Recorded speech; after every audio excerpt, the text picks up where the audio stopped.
Mr Dowd. I beg to move that this House has considered UK military action in Iraq and declassified documents from 1998. By way of introduction, I'd like to pay tribute to Declassified UK, and in particular their co-founder and editor, the journalist and author Mark Curtis, who has provided an invaluable public service, shining a light on declassified British documents at the National Archive from 1998. These documents, which run to over 900 pages, reveal what actually went on behind the scenes in terms of the UK government's decision to take military action in December 1998 in what became known as Operation Desert Fox, the four-day bombing campaign in Iraq from the 16th to the 19th of December 1998 by the United States and British militaries. This is important in and of itself, but also because, as we know, it was the precursor to the invasion of Iraq in 2003. Before I turn to the key findings contained in the declassified documents, at the outset I will recap on the human cost of military action in Iraq. This House will forever remember the sacrifice of the 179 British servicemen and women, as well as the 23 British civilians who lost their lives during conflict in Iraq. Yesterday, I joined the Scottish War Widows for their Christmas gathering, and I want to pay tribute to my Kirkcaldy and Cowdenbeath constituent and their secretary, Sue Raw, and the amazing women and men who lost a loved one during or as a result of the lasting consequences of conflict.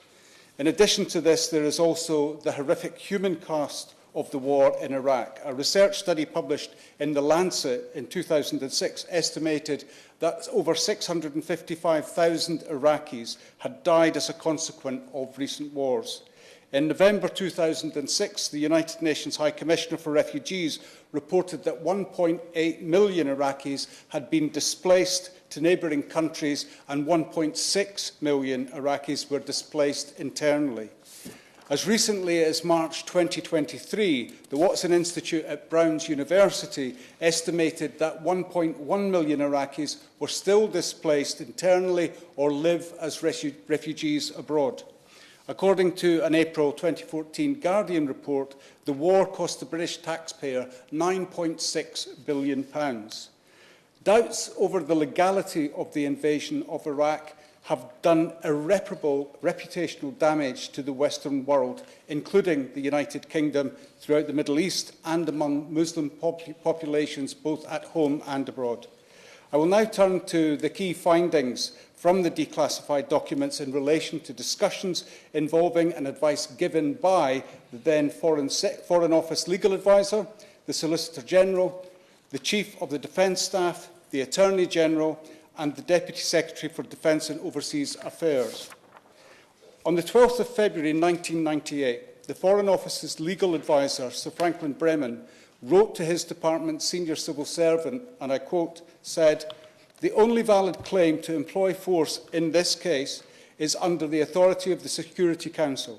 My view is that a new resolution is in suitable terms is sine qua non."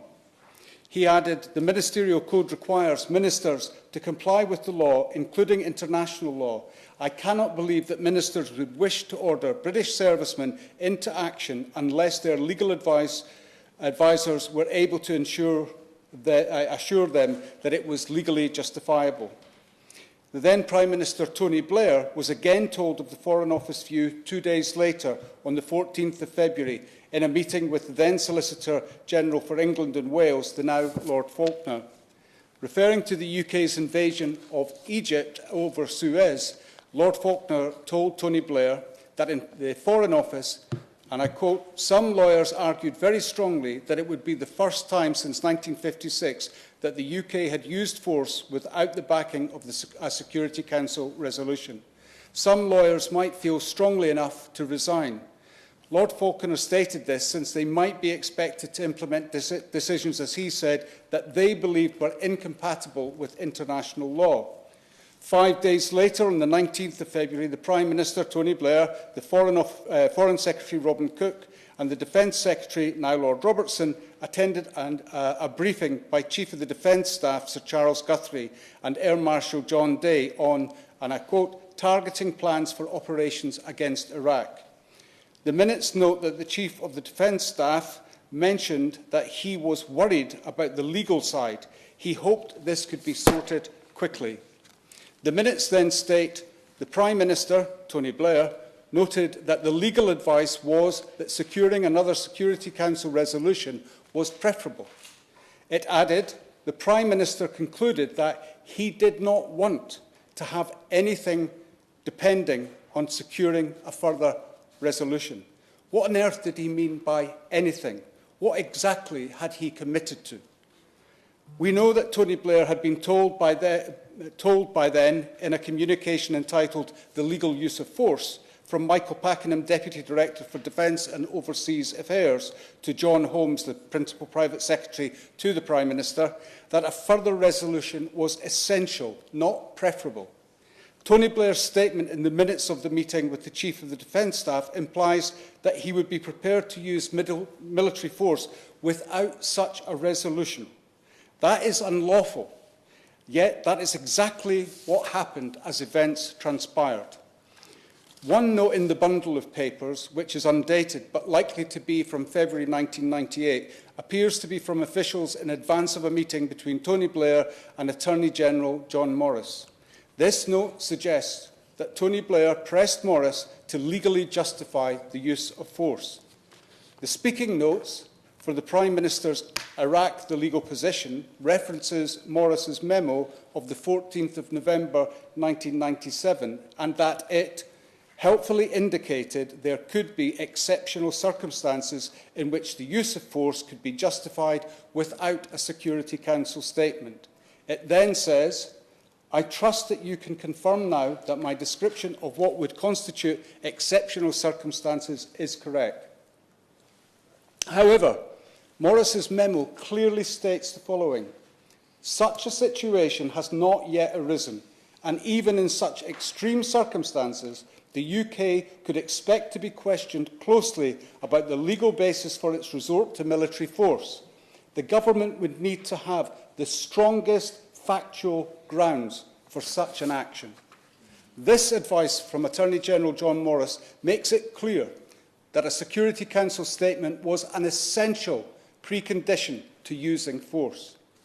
In July 1998, Michael Pakenham, the Deputy Secretary for Defence and Overseas Affairs, wrote a confidential note entitled The Legal Use of Force. This was sent to John Holmes, the Principal Private Secretary of the Prime Minister. He said the Foreign Office legal team was continuing to advise the following. The bottom line remains that in most foreseeable circumstances, a resolution of the UN Security Council is required before the use of such force can be authorised. He added that, acting against UN principles or without UN Security Council resolutions may in the short term meet immediate need, but is in the long term wholly contrary to our interests. The communication also states the advice given by the FCO legal team and closely followed by the law officers is that there are certain fundamental rules which any government must follow and tests they must meet before authorising the use of force by our armed services. Without such tests being met, there would be a very real risk of members of the armed services being subject to criminal prosecution. So, in summary, the then Foreign Office legal adviser stated that the only valid claim to employ force was under the authority of the United Nations Security Council. The Solicitor General warned Tony Blair that there were lawyers who might resign rather than have to implement decisions incompatible with international law. And what is absolutely clear is that neither the Foreign Office's legal adviser nor the Solicitor General were willing to advise that military action was legally justifiable. And we have evidence from the then UK Prime Minister, then UK Prime Minister, pressing the then Attorney General to provide a legal justification for military action. If that wasn't concerning enough, we also had the Chief of the Defence Staff stating he was worried about the legal side. Crucially, the Deputy Director for Defence and Overseas Affairs offered absolute clarity that the bottom line remains that a UN Security Council resolution is required before the use of force can be authorised. In fact, the communication sent to Downing Street makes clear that the Prime Minister's office was told that this was essential. On the 14th of November 1998, Tony Blair authorised the strike on Iraq, but UK and US forces were stood down at the last minute when Saddam Hussein agreed to permit weapons inspections.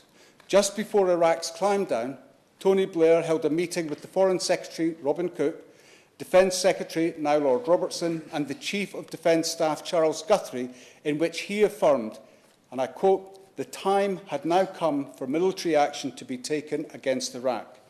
According to the ministers of that meeting, there was no consideration of legality, except that it was agreed to justify the use of force not because he, Saddam, was in technical breach of UN resolutions, but because he posed a real and imminent threat to peace and security in the region. As Declassified UK have stated, and I quote, "This was a de facto acknowledgement that the threshold demanded by Britain's legal advisers and new Security Council authorisation had not been met." On the 16th of December 1998, the US and UK struck Iraq in a wave of air attacks. Almost 100 sites were attacked by US and British aircraft with cruise missiles from US Navy ships and B-52 bombers. General Peter de Ballière, a former head of the SAS who commanded British forces in the 1991 Gulf War, questioned the political impact of the bombing campaign.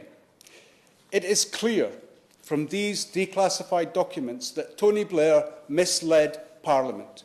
When he announced military action to Parliament on the 17th of November 1998, he said, and I quote, "I have no doubt that we have the proper legal authority as it is contained in successive Security Council resolution documents."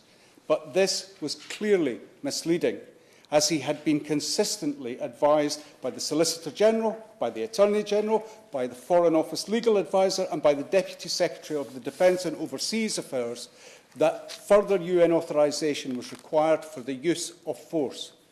Thus, British officials justified their action by claiming that other UN resolutions previously passed in 1998 revived the authorisation to use force provided in Resolution 678, a remnant of the Gulf War passed 8 years earlier in 1990. But since these other resolutions did not explicitly authorise the use of force, the UK argument is a spurious one. Of the 15-member Security Council 1998, only 3 members supported the action. That was US, Japan and Portugal. And 5 years later, in 2003, the UK and US relied on the same Resolution 678 to justify their subsequent invasion when they again failed to secure a further Security Council resolution for the use of force. These files from 1998 suggest Tony Blair was motivated more by maintaining relations with the US than by upholding international law, as he was again culpable of in 2003. On the same day, President Clinton told Tony Blair during a phone call that military action against Iraq might have to be used. Blair replied saying he agreed and that Mr. Clinton could, and I quote, "could count on our support throughout." That commitment of support was not underpinned by international law. On the point of Saddam Hussein being unwilling to cooperate, Tony Blair said, "we would have to enforce our will." Blair said, adding, "even if there were some differences between us on the legal front." According to Declassified UK, Blair was intimating to the US President he was prepared to override British legal concerns and obligations. On the 14th of February 1998, as Washington and London were close to striking Iraq, Blair told Solicitor General Lord Faulkner, I quote, It was inconceivable that we would refuse the Americans the use of the base at Diego Garcia. At the very least, this had to be legally possible. So far, the government has not declassified all files relating to this period. It has kept secret several of the Iraq files from the Prime Minister's office covering the end of 1998 and the beginning of 1999. Can the Minister explain why these documents have not been put in the public domain and when we can expect publication? The files do not appear to contain the minutes of the meeting between the Prime Minister, Tony Blair, and the Attorney General, John Morris. So can the Solicitor General confirm if this is the case and if the minutes will be published in full and when? These declassified documents show Tony Blair was determined to take military action against Saddam Hussein in 1998 against explicit advice and in the absence of sound legal arguments or justification. These documents show Tony Blair dismissed legal objections to his 1998 bombing campaign. This was the direct precursor to his stance over the invasion of Iraq 5 years later in 2003, which also was deemed illegal by UN Secretary-General Kofi Annan when he said in September 2004, from our point of view and the UN Charter point of view, the war, was illegal. Indeed, it was the former Foreign Secretary, Jack Straw, who privately warned Tony Blair in 2002 that an invasion of Iraq was legally dubious, stating, and I quote, regime change per se is no justification for military action, and the weight of legal advice here is that a fresh UN mandate may well be required. These words chime with and are foretold in the declassified documents which I've highlighted today. I want to place on record my appreciation to parliamentarians who have raised similar concerns to mine today in the past. These include the former Labour MP Dennis Canavan, the Right Honourable Member for North Islington, and the SNP's Margaret Ewing and Jim Sillars. I recall that Margaret Ewing questioned the Prime Minister directly in the House of Commons at the time, and Jim Sillars in 2016 called for a retrospective Iraq War Crimes Act to be passed by the Scottish Parliament. It was the Right Honourable Member for Halton Price and Howden who stated, the Second Iraq War was started to liberate the Iraqi people. Instead, it shattered their country. It was intended to stabilise the Middle East. Instead, it destabilised the Middle East. He deserves credit, as does my own party leader, the Right Honourable Alex Salmond. Mr Salmond was right when he said, and I quote, through the long debates on Iraq, many of us suspected that the Prime Minister had given commitments to the American President which were unrevealed to this House and to the public. The Chilcot report outlined these in spades. The famous phrase, I will be with you whatever, will go down in infamy in terms of giving a commitment. In both instances, in 1998 and in 2003, we know Tony Blair received legal advice warning that military action was illegal. And in both instances, he ignored that legal advice and went on to authorise the deployment of British service personnel. Blair pressed officials, in particular the Attorney General, to provide legal justification for the use of force. He received none, but he did it anyway. Blair misled Parliament by claiming that a legal basis for military force without a UN Security Council resolution existed, when in fact it did not. The consequences have been devastating for Iraqis, for the region, and for military personnel and their families. Lives lost in the theatre of war are well understood, but the lives wrecked by the trauma of conflict are less easily quantified, and yet every bit as real. I heard such stories yesterday when speaking to the war widows. Such loss and devastation is met with great courage by those affected, but every person's loss should surely be based on a lawful instruction. How can it be that a Prime Minister who prosecuted 2 wars against lawful advice and instruction has been rewarded with a knighthood? This is an insult to every single life lost, and it should be withdrawn forthwith and a path to full justice secured. Governments should not lie to go to war, and the truth must now be told. I so move.